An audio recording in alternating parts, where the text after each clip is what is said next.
Hi, thank you all for being here tonight. My name is Kasey Rickenbach, and for my Capstone project, I focused on the shortage of equine veterinarians. A little about me and why I chose this topic. I chose this topic because my family owns horses, so we've seen the shortage and its impact firsthand in getting care for our animals. I compete in high school rodeo, in barrel racing, pole bending, goat tying, and breakaway roping, and it takes a lot to keep these 1,000-pound animals happy and healthy. I've also heard from our vet and others about the shortage and how it impacts them, as well as from other horse owners.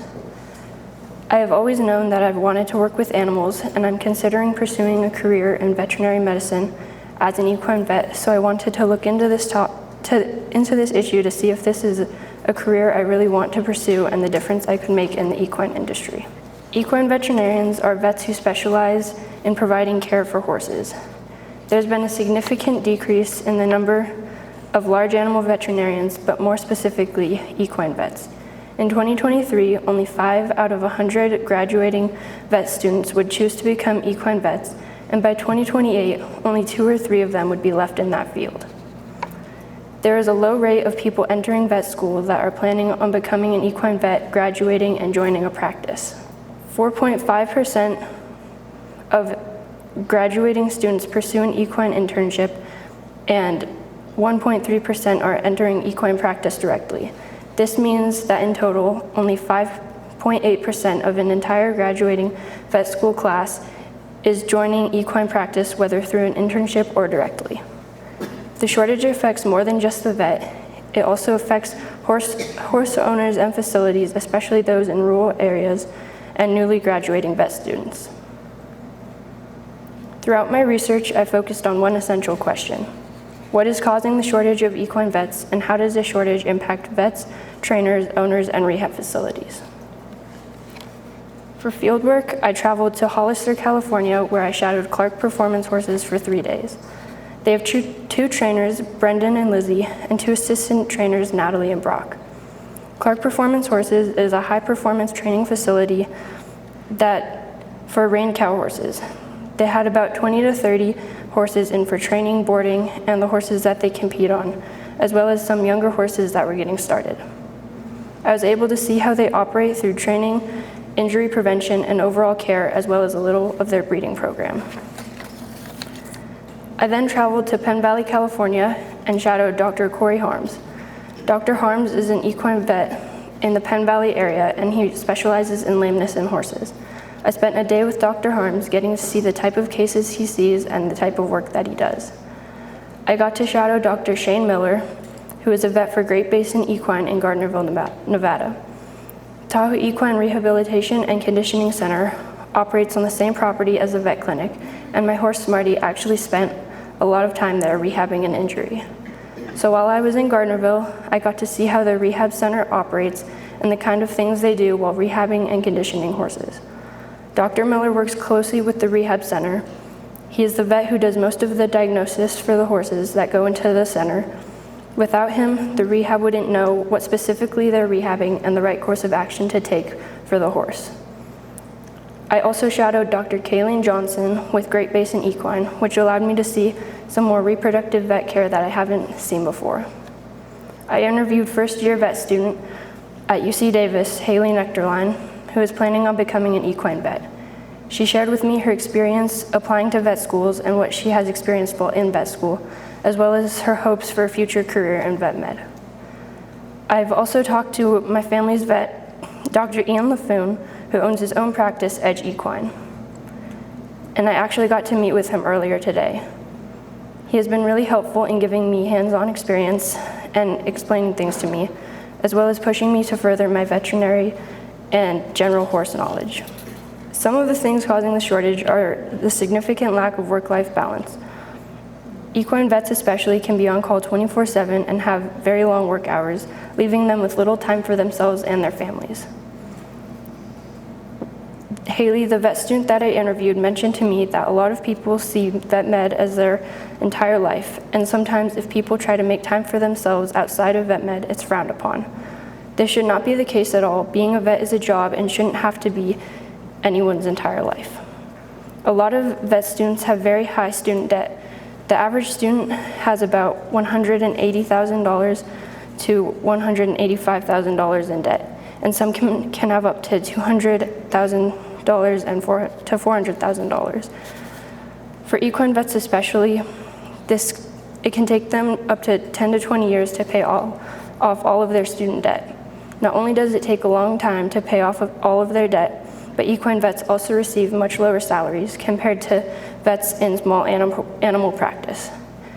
The average small animal vet makes $140,000 a year, and most equine vets only make $95,000 a year.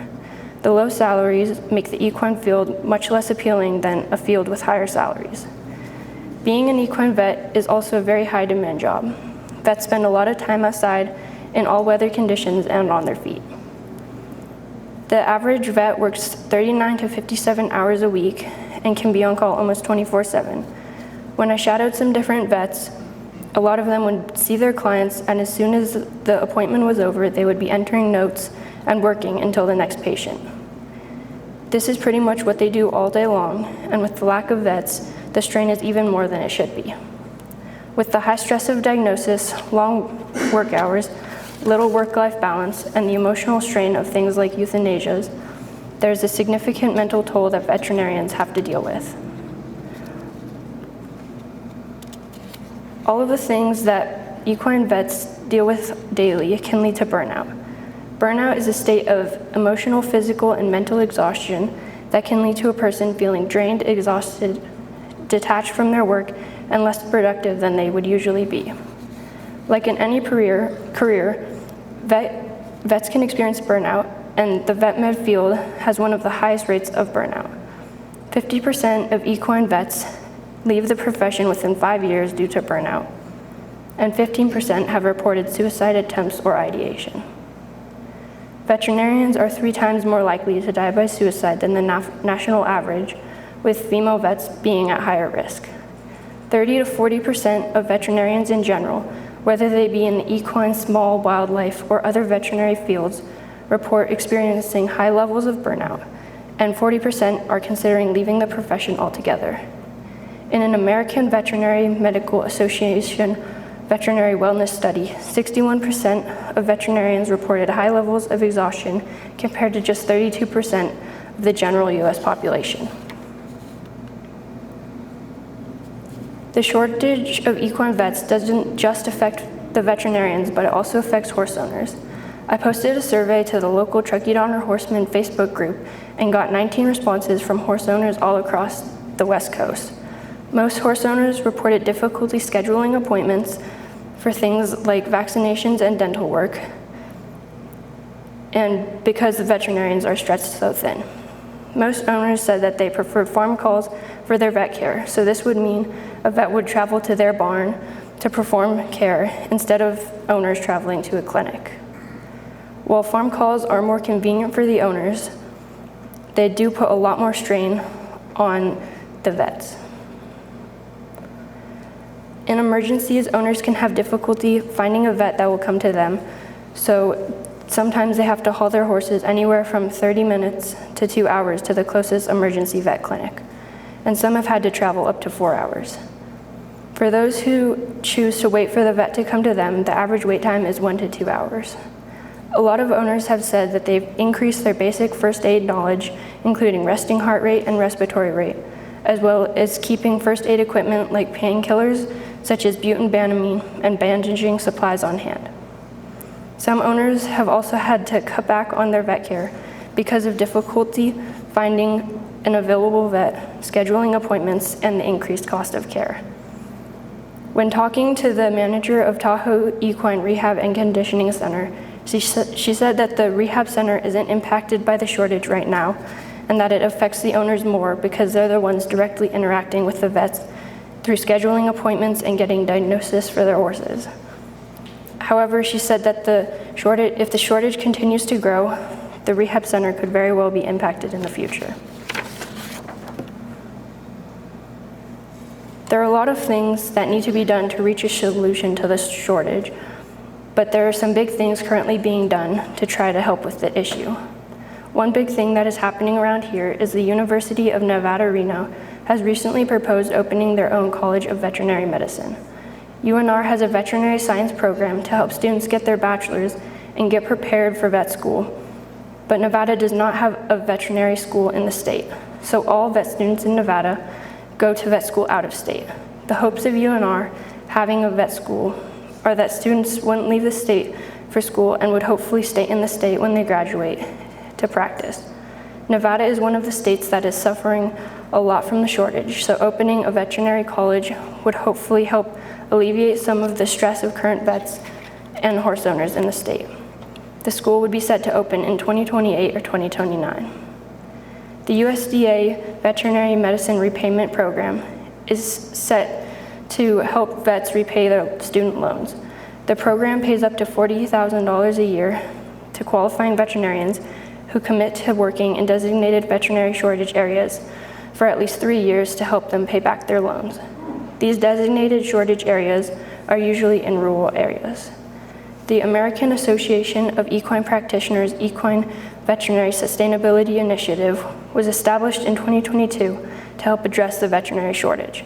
The goal is to recruit and retain equine vets by focusing on issues like burnout and financial stress. The Commission provides tools and resources to vets to help vets navigate work-life balance, mental health, and financial stress, and provide better support to students when graduating.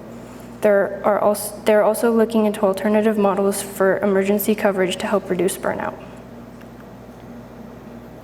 For my final product, I'm creating a book for horse owners to have in their homes and trailers that contains some statistics about the shortage, equine emergency protocol tips, medication and first aid items to have on hand in case of emergencies, and ways that owners can best support their vet. By designing this book, I hope to educate horse owners about the shortage, as well as give them some guidance for emergencies that they might experience with their horses, and how to support their vet.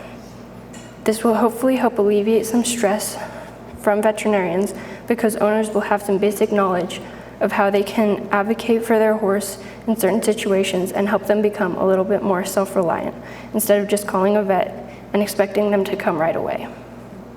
After seeing a little bit of the daily life of veterinarians and what they deal with, as well as the difference I could make, I'm planning on going to vet school to become an equine vet. The shortage of equine veterinarians is a very real problem in the horse industry that isn't going to resolve itself, and a concrete solution is not going to be reached anytime soon. This is an ongoing problem that impacts more than just veterinarians' well-being, but also horses' health and horse owners.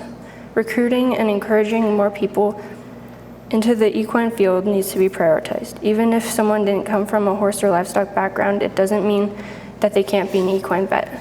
Anyone with just a little interest needs to be encouraged instead of steered in a different direction. The culture of equine vet med has developed into the mindset that this is the way it is, and if you can't deal with it, you have no business being in the profession. And this doesn't just affect equine vets, but any vet in any field. This culture needs to be changed because at the end of the day, being a vet shouldn't need to be a person's entire life. That's their job, and they're a person outside of it.